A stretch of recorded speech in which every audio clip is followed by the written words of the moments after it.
ingin bekerja Bapak Bupati?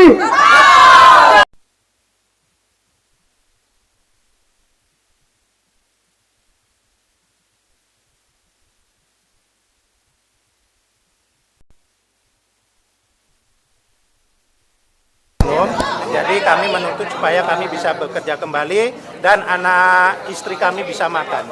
Permasalahannya apa Di permasalahannya kalau di perusahaan kami karyawan tidak mengetahui, cuman kami selaku karyawan di stop tidak boleh berhenti bekerja oleh oknum. Nah, oknum yang mengatasnamakan masyarakat. Terus apa langkah-langkah? Langkahnya kami menunggu keputusan dari Bupati Aceh Tamiang supaya kami seluruh karyawan bisa bekerja kembali dan bisa mendapat gaji untuk membeli beras untuk bisa menghidupi anak istri kami. Itu aja langkahnya selama ini. Jika nggak ada keputusan dari Bupati itu apa? Jika tidak ada keputusan, maka akan turun karyawan yang lebih banyak lagi. Ini baru sebagian yang turun.